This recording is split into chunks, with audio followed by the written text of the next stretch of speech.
La maison de Bellevue Hills était inhabituellement silencieuse ce matin-là, beaucoup trop silencieuse pour une maison où vivent des enfants.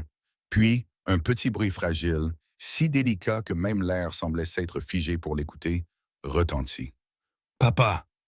Eleanor Ashford se figea sur le seuil de la porte. Son sac à main Hermès glissa de sa main et heurta le sol en marbre avec un léger claquement. Elle était presque pétrifiée, ses yeux verts émeraude écarquillés, rivés sur la scène qui se déroulait devant elle. Ses filles jumelles, Ruby et Pearl, des enfants qui n'avaient jamais prononcé un seul mot dans 5 ans d'existence, étaient assises sur le tapis en laine moelleux, les yeux brillants tournés vers l'homme agenouillé sur le sol. Caleb Winters, dans son uniforme délavé de concierge de la marine, les gants de travail encore aux mains, avait les bras ouverts vers les filles.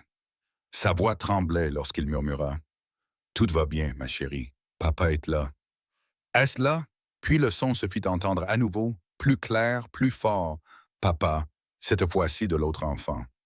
À ce moment-là, tout à l'intérieur d'Eleanor plongea dans le vide. Sa poitrine se serra, sa gorge s'assécha, tout son corps se figea.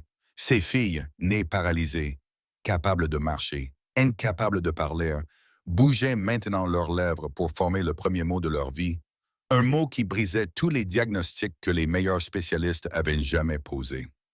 Elle n'avait pas respiré pendant 5 ans. Les experts du Seattle Children's Medical Center avaient insisté sur le fait que Ruby et Pearl ne parleraient jamais. Les thérapeutes avaient déclaré que leur cerveau était incapable de traiter le langage. Mais ici, dans sa propre maison, l'impossible était en train de se produire. Ses 2 enfants appelaient le concierge « Papa ». Caleb n'avait aucune idée qu'Eleanor se tenait là. Son regard était doux, concentré sur les filles, sa voix chaleureuse et douce, comme si un son plus fort risquait de briser ce moment fragile. « Chérie, répète-le », l'encouragea-t-il gentiment. Le cœur d'Eleanor se serra. Elle avait dépensé des millions de dollars en hôpitaux, en thérapie, en machines et en médecins. Elle avait prié en silence et pleuré dans des endroits où personne ne pouvait la voir. Son mari Andrew était mort dans un accident d'avion alors que les filles n'avaient que 3 mois. Depuis ce jour, elle avait essayé de transformer cette maison en un lieu solide, ordonné, structuré, tout ce qui pourrait empêcher le chagrin de s'échapper. Pourtant, un seul mot avait tout brisé.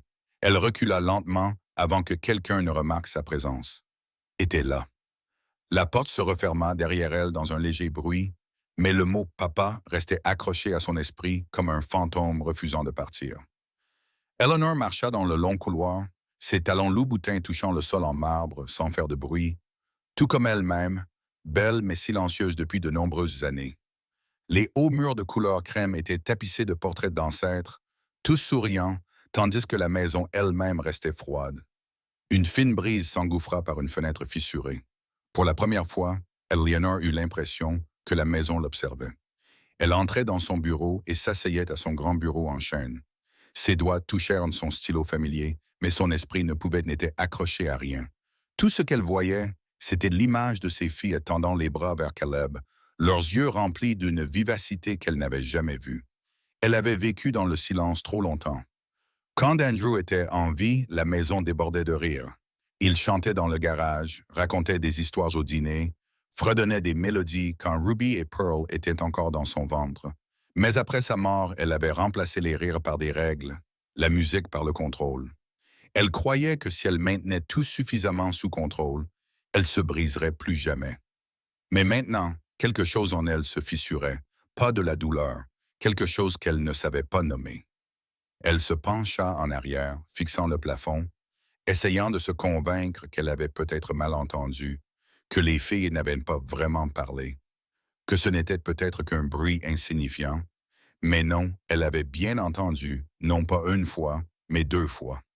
Eleanor se leva et se dirigea vers la fenêtre du 2e étage. Elle pouvait voir le vaste jardin en contrebas, autrefois conçu pour être rempli de joie, mais les balançoires n'avaient jamais été poussés, l'herbe ne portait aucune petite empreinte de pas, les jouets restaient rangés dans leurs boîtes, année après année. Elle avait créé un monde qui était correct, mais pas vivant, puis Caleb Winters était apparu. Il était arrivé 3 semaines plus tôt. La société de gestion avait dit qu'il était travailleur, calme et fiable, originaire de Redmond, avec de l'expérience dans plusieurs hôpitaux et centres. Eleanor lui avait à peine parlé, elle l'avait seulement aperçu dans les coins des couloirs, en train de nettoyer ou de fredonner doucement. Il était censé être invisible parmi un personnel nombreux, mais les filles l'avaient remarqué. Les infirmières avaient dit que les filles suivaient sa voix, qu'elles étaient plus calmes quand il était là. Eleanor avait rejeté tout cela. Elle supposait que tout le monde imaginait les belles choses qu'ils souhaitaient être vraies, la façon dont les gens s'accrochent au moindre espoir quand ils ont été désespérés assez longtemps. Maintenant, elle ne savait pas quoi croire. Eleanor se couvrit le visage de ses mains et expira. Que leur avait-il fait? Comment avait-il fait? Elle marcha dans le couloir vers la salle de soins. La porte était légèrement ouverte. À l'intérieur, Caleb était assis par terre, les jumelles endormies à côté de lui. Il écrivait quelque chose dans un cahier brun, la tête légèrement inclinée, fredonnant une mélodie lente. Eleanor et pas, elle se contenta de regarder Ruby et Pearl respirer régulièrement, leur visage paisible. L'une d'elles eut un léger sursaut, comme si un rêve effleurait doucement sa joue. Caleb l'aborda délicatement avec la couverture. Chacun de ses gestes était tendre, comme si chaque contact avait une signification. Il ne ressemblait pas à Andrew. Andrew était grand, blond, aux yeux bleus, l'homme classique de la Nouvelle-Angleterre. Caleb était plus petit, plus mince, avec des cheveux bruns en bataille, la peau bronzée et le visage fatigué d'un homme qui avait trop enduré, mais d'une certaine manière, l'atmosphère qu'il apportait dans la pièce était exactement celle qu'Andrew apportait. Chaleur, vie, présence. Eleanor eut la gorge serrée. Elle se détourna avant que Caleb ne la remarque et retourna dans sa chambre. Cette nuit-là, elle pas dormir, allongée dans l'obscurité, les yeux grands ouverts, fixant le plafond. Chaque bruit dans le manoir était soudainement amplifié. Le tic-tac de l'horloge, le sifflement faible de l'air dans les conduites de ventilation, le bruissement des feuilles à l'extérieur de la fenêtre. Et sous tous ces sons, un mot refusait de quitter son esprit. Papa. Ce n'est pas seulement un mot, c'était une porte. Une porte s'ouvrant sur quelque chose qu'elle pensait d'avoir perdu à jamais.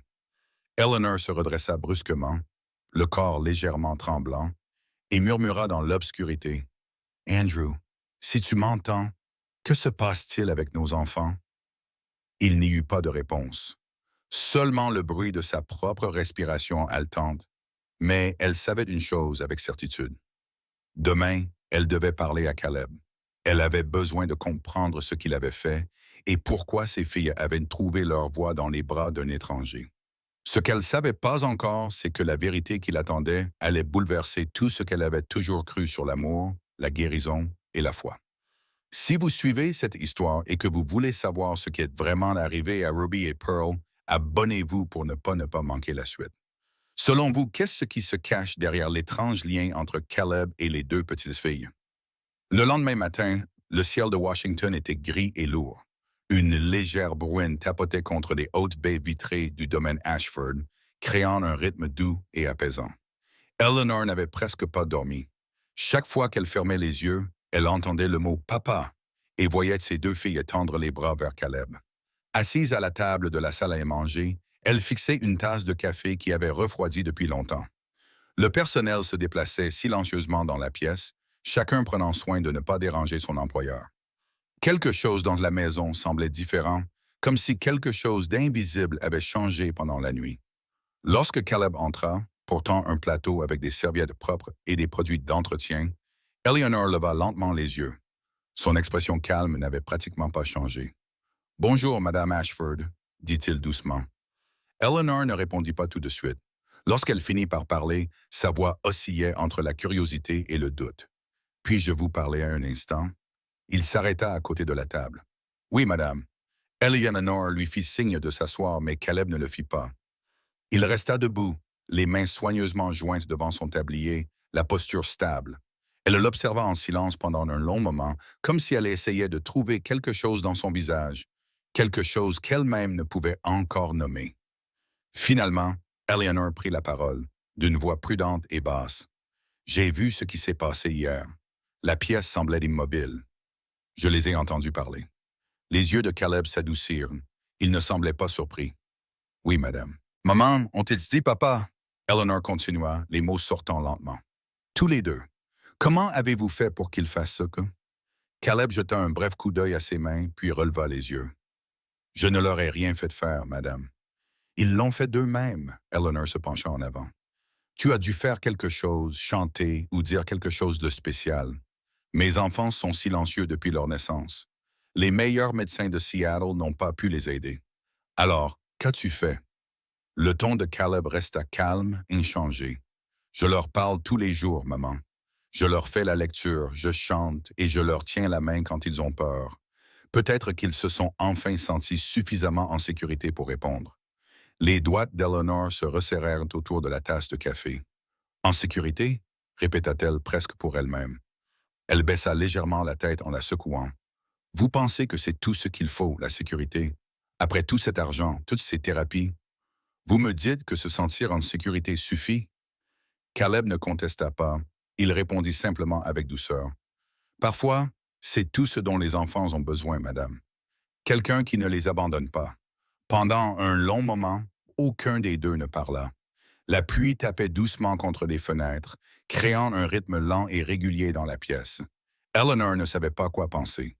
Elle voulait le croire, mais une partie d'elle refusait d'accepter que quelque chose d'aussi simple puisse accomplir ce qu'une équipe entière de spécialistes n'avait pas réussi à faire. Elle se leva, la voix ferme. Vous avez été engagé pour nettoyer, pas pour enseigner. Faites rien avec mes enfants sans m'en parler d'abord. Caleb baissa la tête et acquiesça respectueusement. Oui, madame. Il souleva le plateau et quitta la pièce. Eleanor resta où elle était, les yeux fixés sur l'espace vide où la porte venait de se fermer. Sa voix calme résonnait dans son esprit. Quelqu'un qui ne les abandonne pas. Elle finit son café sans le goûter, puis se dirigea vers son bureau. L'horloge numérique accrochée au mur indiquait 9 à 1, mais pour Eleanor, il semblait déjà midi. Elle s'assit à son bureau et fixa la pile de dossiers devant elle. Rapports, contrats, liste d'appels à passer. Soudain, tout cela lui sembla insignifiant. Elle ouvrit son ordinateur portable et consulta le dossier médical de la fillette, relisant les mots familiers. Grave déficience motrice, non-verbale, faible réponse cognitive. Pendant des années, elle avait accepté ces mots comme une sentence, mais hier, cette sentence avait vacillé. Elle ne pouvait s'empêcher de penser à la voix de Caleb, ferme et assurée, comme s'il savait quelque chose qu'elle n'avait jamais compris. Cet après-midi-là, Eleanor demanda à l'infirmière Jennifer Hale d'amener les jumelles dans la salle de jeu. Elle voulait voir par elle-même. Jennifer fit rouler Ruby et Pearl dans la pièce, chacune attachée à sa petite chaise de soutien. Leurs yeux erraient dans l'espace vide. « Bonjour, mes chéris, » dit Eleanor en essayant de garder une voix douce. « C'est maman. » Aucune des deux enfants ne bougea. Elle s'approcha. « Vous entendez, maman? » demanda-t-elle doucement. Toujours le silence. Une douleur aiguë transperça la poitrine d'Eleanor. Elle fit un pas de plus et toucha la petite main de Ruby. Elle était chaude et douce, mais la petite fille ne bougeait pas. « Maman. » Aucune des deux enfants ne bougea. Elle s'approcha. « Vous entendez, maman? » demanda-t-elle doucement. Toujours le silence. Une douleur aiguë transperça la poitrine d'Eleanor. Elle fit un pas de plus et toucha la petite main de Ruby. Elle était chaude et douce, mais la petite fille ne réagit pas. Jennifer parla doucement derrière elle. « Elles ont été silencieuses toute la journée, madame. Caleb est généralement avec elle le matin. Mais aujourd'hui, il faisait le ménage dans l'aile ouest. Appelez-le, dit Eleanor presque par réflexe. Oui, madame.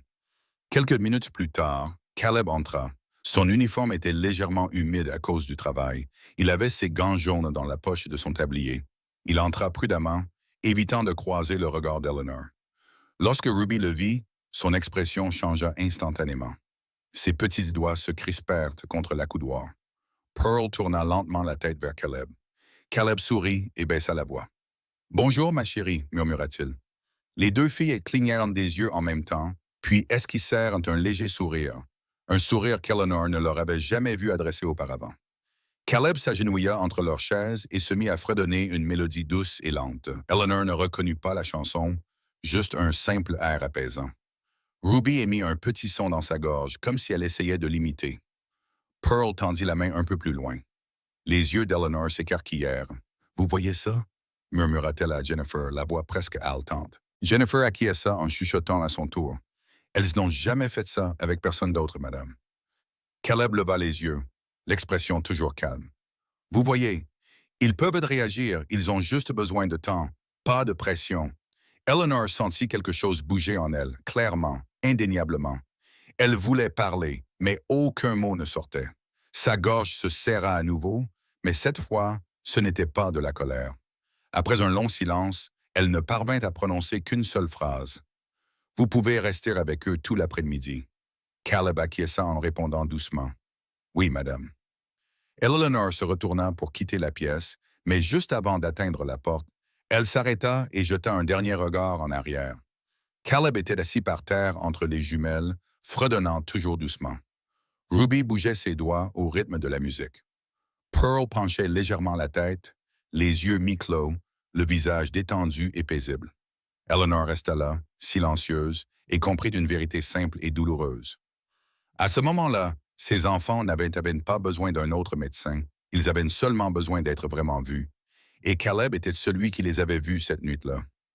Eleanor s'assit à nouveau dans son bureau, la pluie avait cessé, ne laissant que le faible bourdonnement de la maison dans l'obscurité. Elle regarda par la fenêtre vers la fenêtre faiblement éclairée de la salle de soins et murmura pour elle-même. Que fait-il que nous avons tous manqué? Elle connaissait pas encore la réponse, mais elle la connaîtrait bientôt, et la vérité qui l'attendait changerait tout ce qu'elle croyait sur la vie, l'amour et ce qui fait vraiment une famille. Le lendemain arriva dans un lourd silence. Le ciel de Seattle était toujours enveloppé d'un gris dense et des vents humides balayant les vieux chênes entourant Bellevue Hills. À l'intérieur du domaine, tout était aussi propre, ordonné et calme que jamais. Mais Eleanor ne trouvait aucune paix. Elle avait passé presque toute la nuit à penser à ce qu'elle vit dans la salle de jeu. L'image de ses filles tournant les yeux vers Caleb ne cessait de se rejouer dans son esprit. La façon dont elles bougeaient lorsqu'elles entendaient sa voix, la façon dont leurs petites mains se tendaient vers lui. Pendant 5 ans, elles n'avaient pratiquement réagi à personne, leur regard perdu dans le vide, et maintenant, elles se réveillaient petit à petit. Elle avait besoin d'une explication. Eleanor monta à l'étage et marcha dans le couloir vers la salle de soins. Elle n'avait même pas touché la poignée de porte qu'une voix douce et chaleureuse s'échappa de l'intérieur. Caleb. Elle poussa la porte très doucement et s'arrêta. Caleb était assis dans le tailleur sur le tapis moelleux, les jumelles allongées à côté de lui. Les rideaux étaient grands ouverts, laissant la lumière pâle d'un matin gris inonder la pièce. Il était assis bien droit, les mains occupées à frictionner patiemment de la lotion sur les bras des filles. Sa voix était basse et régulière. Il chantait. À cet instant, Eleanor se figea. Elle connaissait cette chanson. Elle la frappait comme un souvenir qu'elle avait passé des années à essayer d'enfouir profondément dans son subconscient. Andrew, son mari, avait fredonné cette mélodie tous les soirs pendant les mois où elle était enceinte. Les yeux d'Eleanor se remplirent de larmes avant qu'elle ne puisse les retenir. Elle ne savait pas pourquoi, mais cela lui faisait mal au cœur. Elle entra dans la pièce, sa voix à peine plus qu'un murmure, comme si elle avait peur de briser quelque chose de fragile. « Où as-tu appris cette chanson? » Caleb se retourna, un peu surpris, mais toujours calme. « Oh, je ne savais pas que tu étais là, » dit-il doucement. Eleanor s'approcha, le souffle irrégulier. « La chanson que tu... Où l'as-tu apprise? » Caleb baissa les yeux vers le sol pendant un instant, puis attrapa un petit carnet posé à côté de lui. Il était vieux, les bords effilochés, les pages légèrement jaunies. Il le lui tendit. « J'ai trouvé ça, dit-il. C'était derrière l'une des armoires de la chambre. Je pense que ça appartenait à ton mari. » Eleanor tendit la main vers le carnet, les doigts visiblement tremblants. L'écriture sur la page était indubitable, ses lignes inclinées à l'encre bleue. L'écriture d'Andrew. Il contenait des notes sur les soins aux enfants, quelques petites recettes et, vers le milieu du carnet, une liste de berceuses. La dernière était la chanson que Caleb venait de chanter en haut de la page. Andrew l'avait écrite pour « Quand je ne serai plus là ». Une douleur profonde et aiguë se répandit dans la poitrine d'Eleanor. « Tu as trouvé ça ici? » demanda-t-elle d'une voix serrée. « Oui, madame, » répondit Caleb. « J'ai pensé que les filles aimeraient peut-être entendre la chanson de leur père. Je ne voulais pas dépasser les bornes. » Eleanor secoua lentement la tête, les yeux toujours fixés sur la page. « Non, tu n'as pas dépassé les bornes, dit-elle, la voix brisée. Tu as fait ce que j'aurais dû faire. Caleb sourit faiblement, un sourire doux et gentil. Il jeta un coup d'œil aux jumelles et dit « Elles adorent celle-ci. Chaque fois que je la chante, elles essaient de bouger leurs lèvres. » Eleanor regarda Ruby et Pearl. Les deux filles fixaient Caleb, leurs doigts tremblant légèrement, comme si elles voulaient l'atteindre. Elle s'agenouilla à côté d'elle et toucha la main de Ruby. La petite fille ne pas sursauter. Au contraire, pour la première fois depuis des années, elle tourna la tête vers Eleanor. Un petit bruit, comme un souffle brisé, s'échappa des lèvres de l'enfant. Eleanor se raidit. « C'était quoi? » murmura-t-elle, presque effrayée de respirer. Caleb sourit. « Elle essaye de parler, dit-il. Elle s'entraîne quand je leur fais la lecture. De petits sons, des respirations faibles. Je pense qu'elle reprend des forces. » Eleanor déglutit péniblement, la gorge sèche. Elle avait attendu des années juste pour entendre un son comme celui-là, n'importe quel son, et maintenant que cela arrivait, elle ne savait pas comment réagir. Elle se leva lentement, l'esprit en ébullition. « Je ne comprends pas, dit-elle. Les spécialistes m'ont tous dit qu'il n'y avait aucun espoir. » Caleb répondit d'une voix douce mais ferme. « L'espoir ne disparaît pas, ma. Les gens essaient simplement de l'écouter. » Eleanor le regarda droit dans les yeux. Il n'y avait là aucune arrogance, aucune trace de suffisance, seulement une sincérité pure. Cet après-midi-là, Eleanor ne parvint pas à quitter la salle de soins après le déjeuner.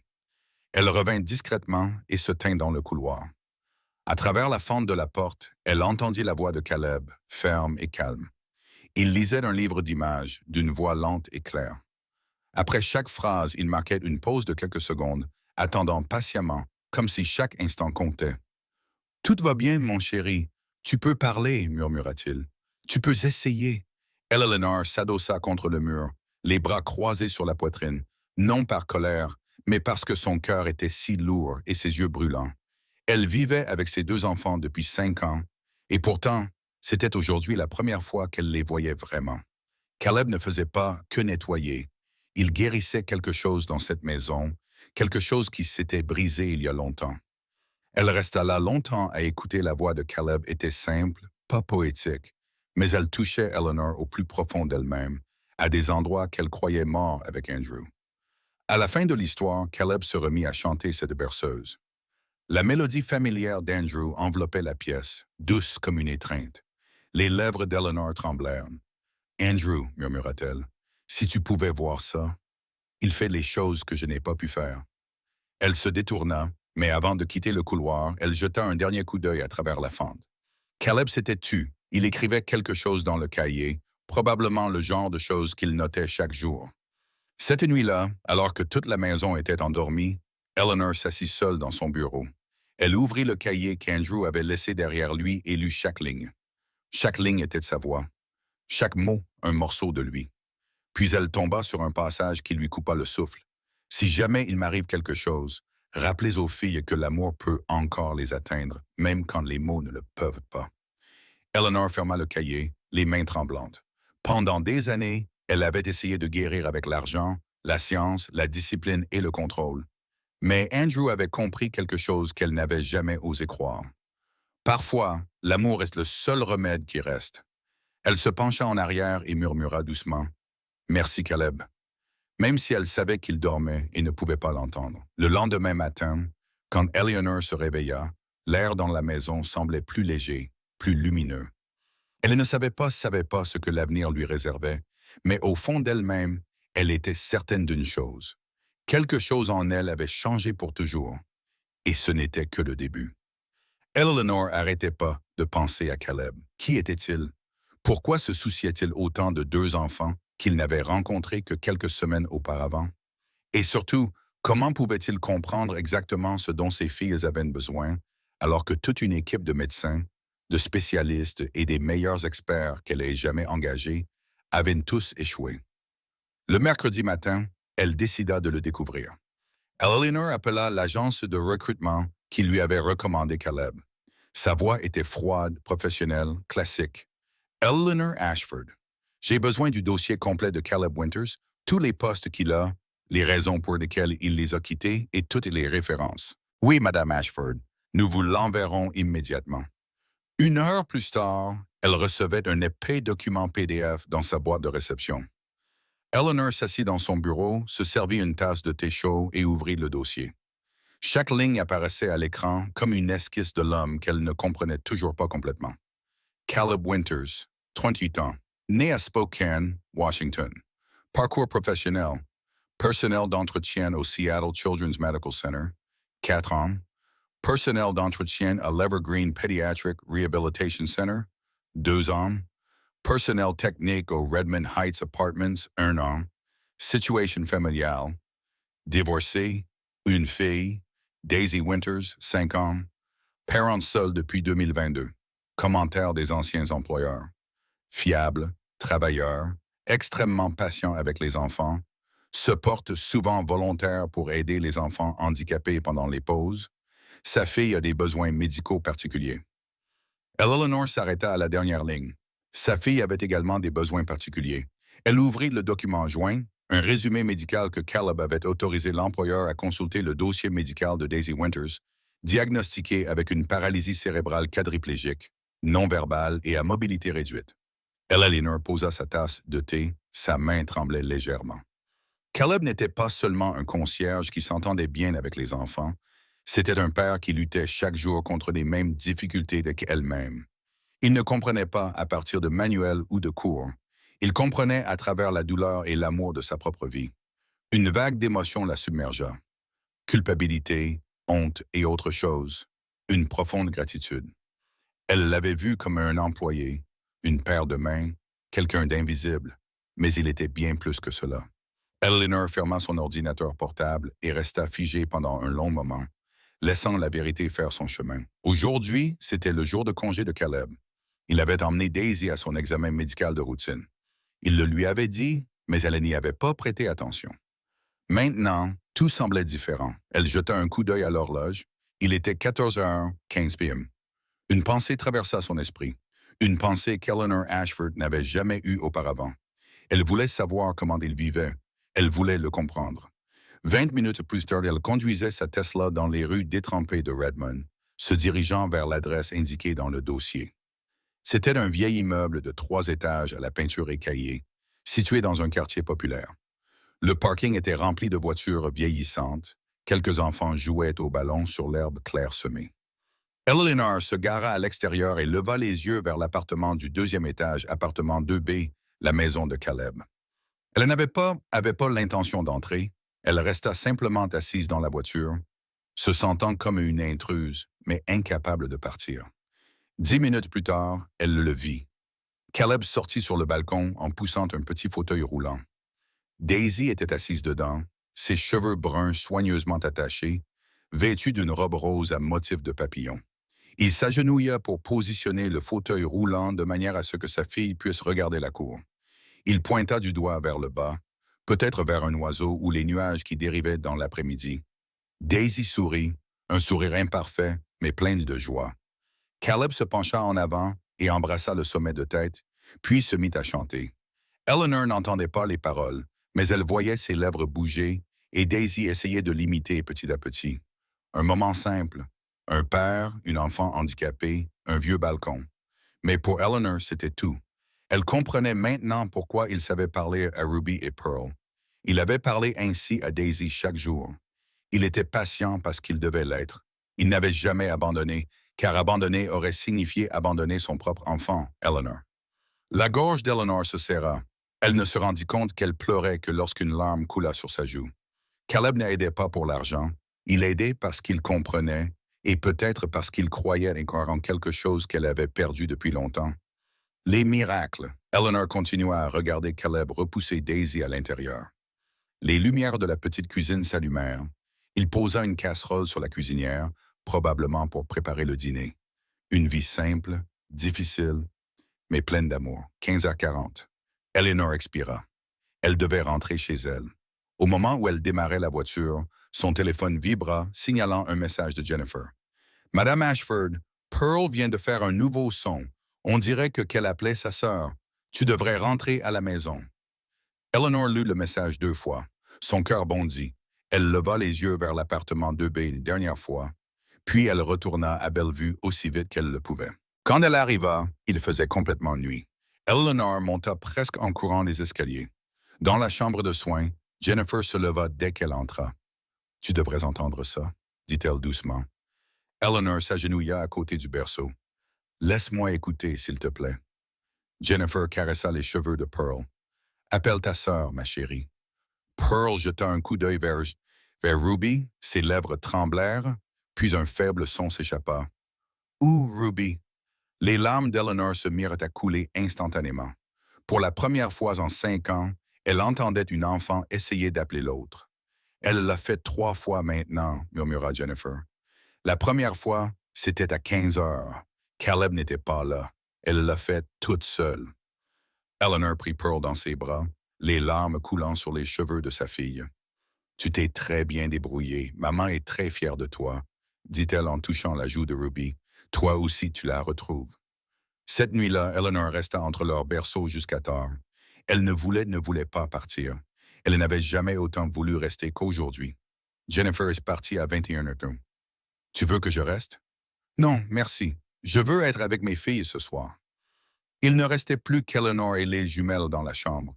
Elle s'est assise par terre, le regard perdu dans la pénombre, le cœur rempli de joie. Elle a pensé à Andrew, à Caleb, aux 2 petites filles qui retrouvaient peu à peu leur voix et à quelque chose qu'elle ressentait pour la première fois depuis 5 ans. L'espoir. Le lendemain matin, Eleanor s'est réveillée à 5 heures du matin, recroquevillée sur le sol de la salle de soins. Elle avait mal au cou, mais elle ne regrettait pas. Elle arrangea les couvertures des filles, puis alla dans la cuisine préparer du café. À 7 heures, elle entendit la porte arrière s'ouvrir. Caleb était arrivé. Elle sortit dans le couloir, le cœur battant plus vite pour une raison qu'elle ne pouvait non. Il était en train de mettre son uniforme dans la buanderie lorsqu'il l'aperçut. Il sursauta légèrement. « Bonjour, Madame Ashford. » Eleanor se tenait dans l'embrasure de la porte et le regardait, cet homme à l'uniforme usé, aux mains calleuses, mais au cœur plus fort que tous ceux qu'elle avait rencontrés. L'image de lui et Daisy sur le balcon lui revint à l'esprit, son sourire, sa résilience et sa façon de ne jamais abandonner. « Caleb, » dit-elle doucement, « je tiens à vous remercier, non seulement pour ce que vous faites pour mes filles, mais aussi de m'avoir rappelé ce qui compte vraiment. » Il avait de l'air troublé. « Je ne fais que mon travail. »« Non, » l'interrompit Eleanor, « vous faites bien plus que cela, et je l'ai vu. » Caleb ne savait pas quoi dire. Il se contenta d'acquiescer, le regard adouci. Eleanor sourit, le premier vrai sourire qu'elle avait eu depuis des jours. « Vous allez vouloir entendre ça. Hier, Pearl a appelé Ruby 3 fois. » Le visage de Caleb s'est illuminé. Vraiment, elle l'a fait. « Oui, » dit Eleanor, la voix tremblante. « Et c'est grâce à toi, Yoé, tu leur as donné la foi. » Caleb baissa la tête, humble comme toujours. « Elles ont juste besoin de temps et d'amour. »« Les filles t'attendent, » dit Eleanor. « Tu leur manques. »« Elles m'ont manqué aussi, » répondit-il doucement. À ce moment-là, Eleanor sut que tout avait changé, non seulement pour ses filles, mais aussi pour elle-même. Elle avait vécu comme un fantôme pendant 5 ans, mais Caleb, avec son humilité, sa patience et son amour inconditionnel, lui avait rappelé que la vie pouvait recommencer, même après la douleur la plus profonde. L'air extérieur devint épais et lourd cet après-midi-là. Le ciel de Washington était recouvert de nuages noirs et denses, et le vent soufflait à travers les grands chênes entourant Bellevue Hills, comme de longs soupirs annonçant l'arrivée d'une tempête. Les prévisions météorologiques annonçaient une violente tempête pour cette nuit, du genre de celle que Washington ne voyait qu'une fois tous les plusieurs années. Eleanor se tenait près de la fenêtre du bureau, regardant le jardin trembler sous le vent. Elle jeta un coup d'œil à l'horloge. 6:45. Caleb finissait généralement son service à 5 heures. Elle descendit et le trouva en train de nettoyer la buanderie. « Caleb, » appela-t-elle doucement. Il se retourna. « Oui, madame. Une tempête approche, vous devriez rentrer chez vous tôt aujourd'hui, chez Daisy. Les routes pourraient devenir très dangereuses. » Caleb regarda par la petite fenêtre, l'inquiétude se lisant sur son visage. « Oui, madame, je prévois de partir à 16h30. » Mais il hésita. « Mais les filles semblent agitées aujourd'hui, dit-il. Elles n'arrêtent pas de se tourner vers la porte. Je pense qu'elles sentent la tempête arriver. » Eleanor comprit que les filles étaient sensibles aux changements climatiques et aux variations de pression. « Tu as bien fait, dit-elle. Maintenant, rentre chez toi auprès de ta fille. Je vais rester avec Ruby et Pearl. » Caleb acquiesça, mais l'inquiétude persistait dans ses yeux. Si vous avez besoin de quoi que ce soit, appelez-moi. Je garderai mon téléphone allumé. D'accord, répondit Eleanor. Conduisez prudemment. Caleb partit à 17h15, juste au moment où les premières gouttes de pluie commençaient à tambouriner doucement contre la vitre. Eleanor monta à la salle de soins. L'infirmière Jennifer se préparait pour le service de nuit. Madame Ashford, dit Jennifer, j'ai vérifié les prévisions météo. Cette tempête pourrait causer une coupure de courant. J'ai préparé des lampes de poche et des bougies. Merci, Jennifer. Les jumelles étaient déjà dans leur berceau, mais elles ne dormaient pas. Elles avaient des yeux grands ouverts et fixaient le plafond. Les doigts de Ruby bougeaient légèrement. Pearl tourna la tête vers la fenêtre où le vent claquait contre la vitre. Eleanor tira une chaise entre les berceaux. « Je suis là, mes chéris, » murmura-t-elle. « Je ne vais nulle part. » Mais les filles n'étaient pas calmes. Leurs yeux continuaient de se tourner vers la porte, comme si elles attendaient. Et elles attendaient Caleb. Une douleur aiguë serra la poitrine d'Eleanor. Elle était leur mère. C'était ces mots, leur mère, mais c'était lui qu'elle cherchait. À 19h, la tempête frappa de plein fouet. Le vent se transforma en un long hurlement obsédant. La pluie martelait les fenêtres comme des poignées de cailloux lancés encore et encore. Puis un coup de tonnerre explosa, secouant toute la maison. Les lumières clignotèrent une fois, deux fois, puis s'éteignirent, dit Jennifer en allumant rapidement une lampe de poche dans l'obscurité. Eleanor entendit quelque chose qu'elle n'avait jamais entendu auparavant. Les filles pleuraient, pas des gémissements, pas des sons doux et agités, de vrais pleurs, des pleurs paniqués, terrifiés, étouffants. Ruby, Pearl. Eleanor se précipita vers les berceaux. Elle prit Ruby dans ses bras et la serra fort. « Ça va, ma chérie, maman est là, maman est là. » Mais Ruby continuait de sangloter, tout comme Pearl. Jennifer tenait Pearl. Elles ont très peur, ma. Elles n'ont jamais connu une tempête comme celle-ci. Eleanor berça Ruby doucement, essayant de chanter la berceuse du cahier d'Andrew. Mais sa voix tremblait. Elle ne pouvait pas la rendre stable ou chaleureuse comme celle de Caleb. Les filles pleuraient toujours. Un autre coup de tonnerre retentit encore plus près, faisant vibrer les vitres. Ruby pleura encore et plus fort, puis émit soudain un son que Eleanor n'avait jamais entendu auparavant. Ce n'était pas seulement un cri, c'était un mot. « Caleb !» Eleanor se figea. Pearl se mit à crier elle aussi. « Caleb !» Sa voix était faible et tremblante, mais indubitable. Elle l'appelait dans leur terreur. La personne qu'elle voulait n'était pas leur mère, c'était Caleb. Le cœur d'Eleanor se brisa, non pas par jalousie ou par colère, mais parce qu'elle comprit enfin quelque chose de profond et de douloureux. Elle reposa doucement Ruby dans son berceau. « Jennifer, reste avec elle, calme-les. J'arrive tout de suite. » Elle descendit en courant, attrapa son téléphone et composa le numéro de Caleb.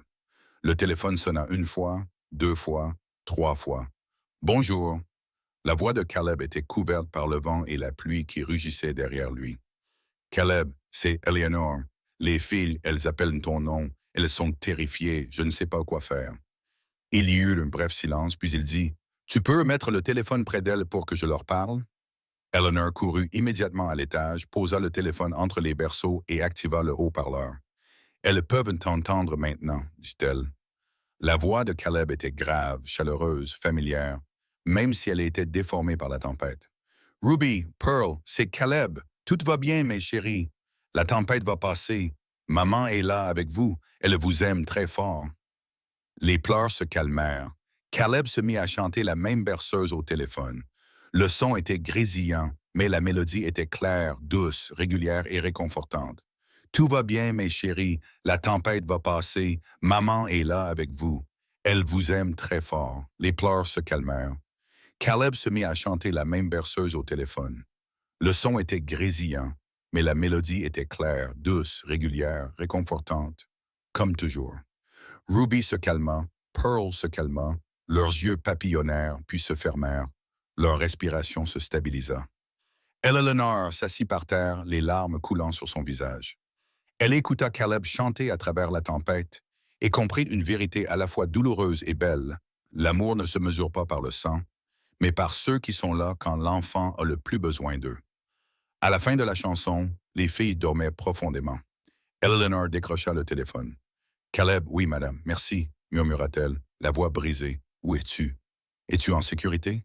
Je suis à la maison. Maman Daisy a aussi peur des orages, mais elle dort maintenant. Je la laisse dormir dans ma chambre ce soir. Eleanor expira, soulagée. Vous êtes un bon père, Caleb. Il marqua une pause, puis dit doucement, et vous êtes une bonne mère, Madame Ashford. Vous devez juste y croire. Ces mots la transpercèrent, non pas pour la blesser, mais pour la réveiller. Bonne nuit, Caleb, murmura-t-elle. À demain matin. Bonne nuit, maman. Le coup de fil prit fin. Eleanor resta assise dans l'obscurité, la lampe de poche projetant des ombres floues sur le mur.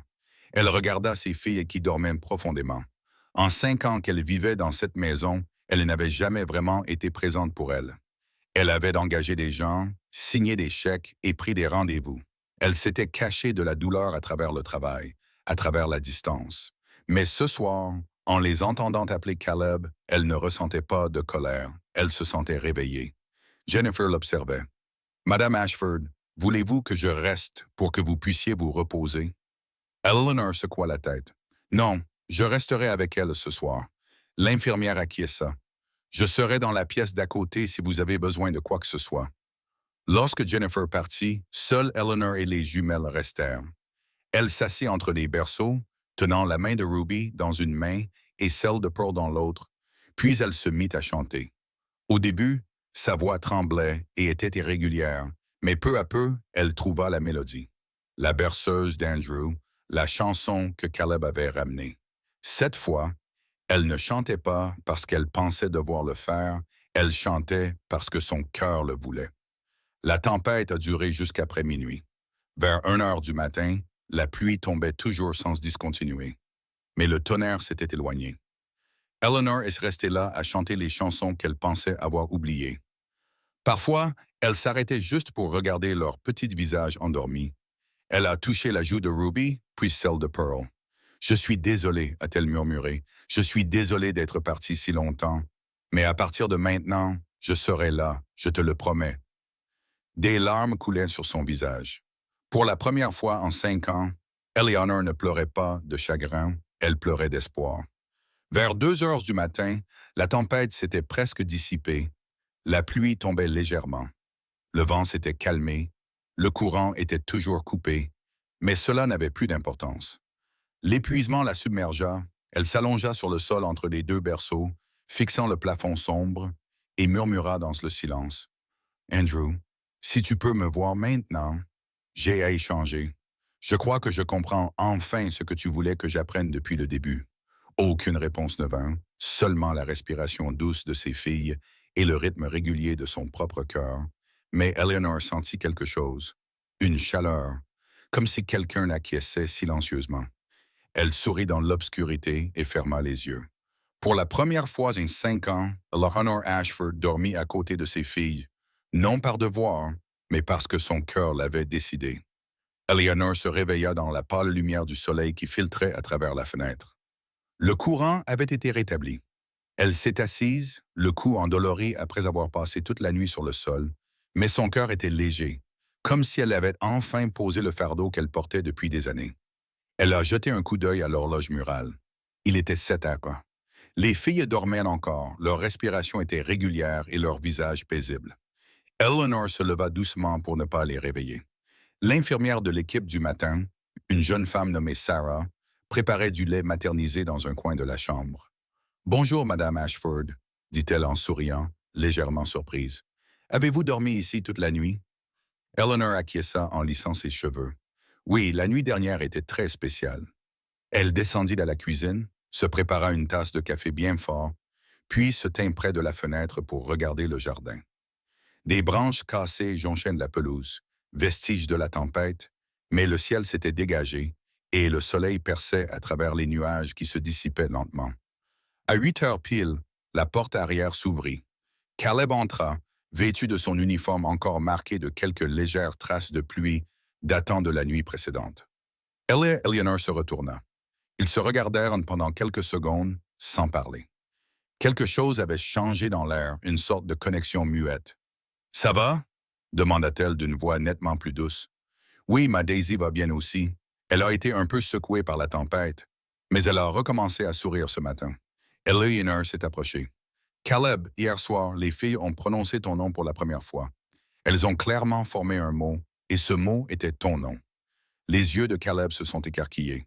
Vraiment? Oui. Sa voix tremblait encore légèrement, et à ce moment-là, j'ai compris quelque chose. Mais Afia t'aime, non pas parce que tu fais partie du personnel, mais parce que tu es toujours là quand elles ont besoin de quelqu'un. Elle a fait une pause, le regardant droit dans les yeux, et je pris conscience de quelque chose à mon sujet aussi. Je fuyais depuis 5 ans. J'avais engagé des gens pour s'occuper de mes enfants parce que j'avais peur. Peur d'aimer et de perdre à nouveau.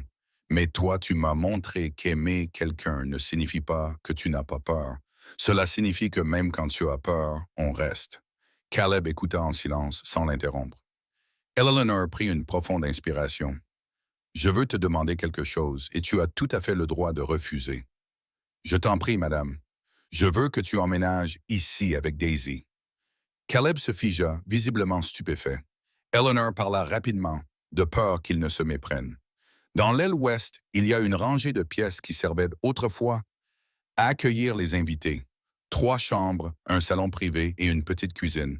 Daisy et toi pourriez y vivre sans payer de loyer et je doublerai votre salaire. Elle fit une pause, puis continua plus lentement, mais pas à cause de l'argent, pas parce que je veux acheter votre dévouement, mais parce que sa voix se serra soudainement. Il lui fallut quelques secondes pour continuer. Parce que mes filles ont besoin de vous.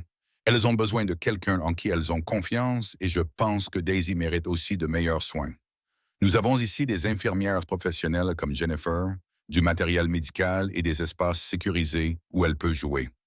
Je ne considère pas cela comme de la charité, je considère cela comme un arrangement équitable. Elle le regarda dans les yeux. Vous m'aidez à prendre soin de Ruby et Pearl, et je vous aide à prendre soin de Daisy. Nous faisons cela en famille. Le mot « famille » sortit difficilement de sa bouche, mais Eleanor le dit avec toute la sincérité dont elle était capable. Les yeux de Caleb sont devenus rouges. Il a détourné le visage et s'est essuyé le coin de l'œil avec le dos de la main. Pendant un long moment, il n'a pas pu parler. Finalement, sa voix est devenue rauque. « Tu n'es pas obligé de faire ça, maman. »« Je sais, » répondit Eleanor doucement, « mais je veux le faire parce que tu le mérites. Daisy le mérite, et mes filles méritent quelqu'un qui ne les abandonnera jamais. » Caleb se retourna vers elle et la regarda droit dans les yeux.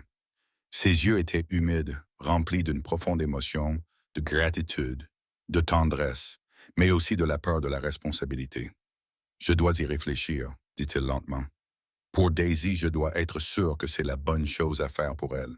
Je ne veux pas qu'elle se sente confuse, qu'elle ait l'impression que nous profitons de ta gentillesse. » Eleanor acquiesça. « Je comprends. Prends tout le temps qu'il te faut. Il n'y a pas d'urgence. » Caleb acquiesça avec gratitude puis monta tranquillement à l'étage. Eleanor resta seule dans la cuisine, le cœur lourd. « Ne veux pas qu'elle se sente confuse, qu'elle ait l'impression que nous profitons de votre gentillesse. » Eleanor acquiesça.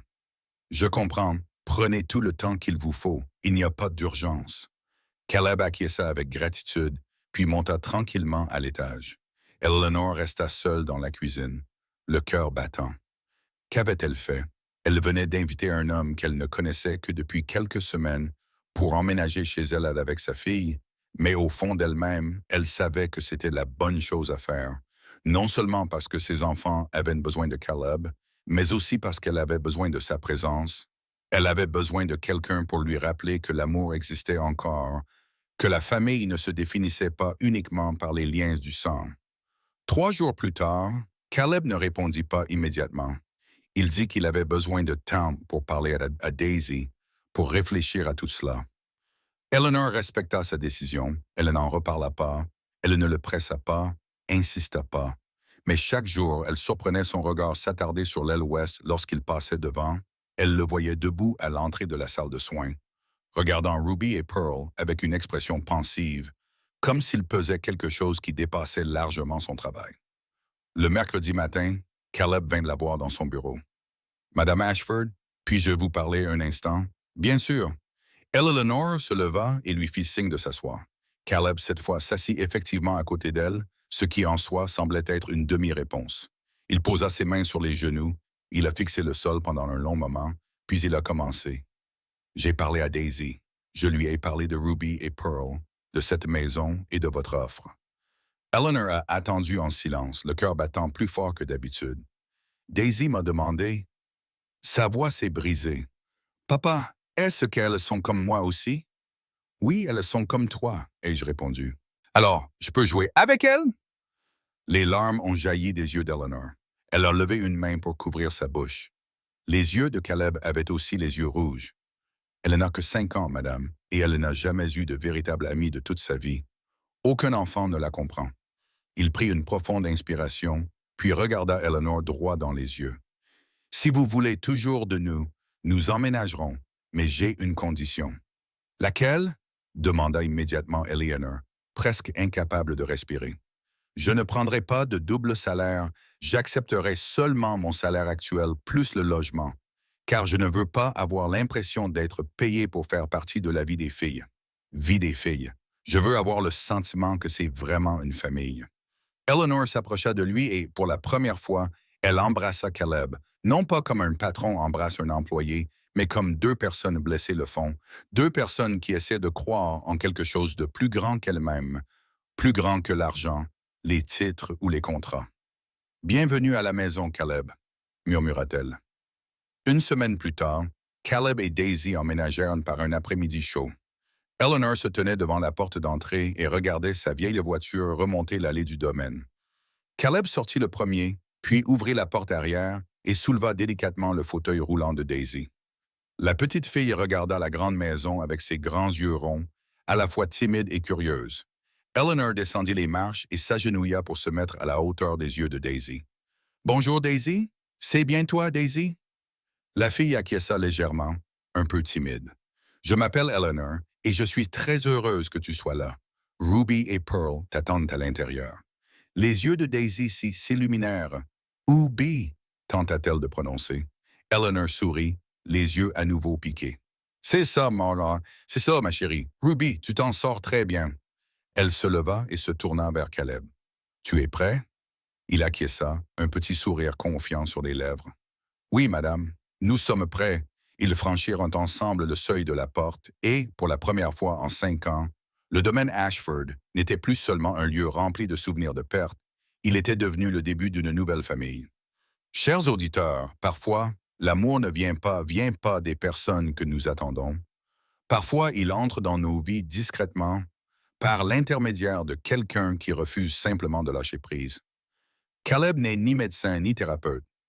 Il n'est qu'un humble concierge, mais il porte en lui un cœur débordant de tendresse, et c'est avec ce cœur qu'il a rendu la voix à 2 enfants qui avaient été prisonniers du silence toute leur vie, et à Eleanor, une femme qui croyait autrefois que l'argent pouvait tout régler, qui a appris que l'amour ne s'achète pas et que la guérison ne vient pas toujours provenir de la médecine ou des méthodes modernes, mais de la présence, de la patience et des gestes d'attention les plus simples. Cette histoire nous rappelle que parfois, les personnes qui semblent les plus petites et les plus ordinaires sont celles qui portent la lumière la plus brillante. Et maintenant, chers auditeurs, dites-moi qui vous a le plus touché dans cette histoire. Était-ce Caleb, l'homme dont l'amour a pu briser le silence, ou Eleanor, la femme qui a finalement appris à écouter avec son cœur? Partagez votre réponse dans les commentaires. Je veux vraiment savoir quelles leçons vous tirez de cette histoire. Si ce voyage vous a ému, n'hésitez pas à cliquer sur le bouton « J'aime » et à le partager avec quelqu'un qui pourrait avoir besoin d'un peu d'espoir aujourd'hui. N'oubliez pas de vous abonner à la chaîne pour ne pas manquer la prochaine histoire inspirante et émouvante, car parfois, un simple petit geste d'amour peut changer une vie pour toujours.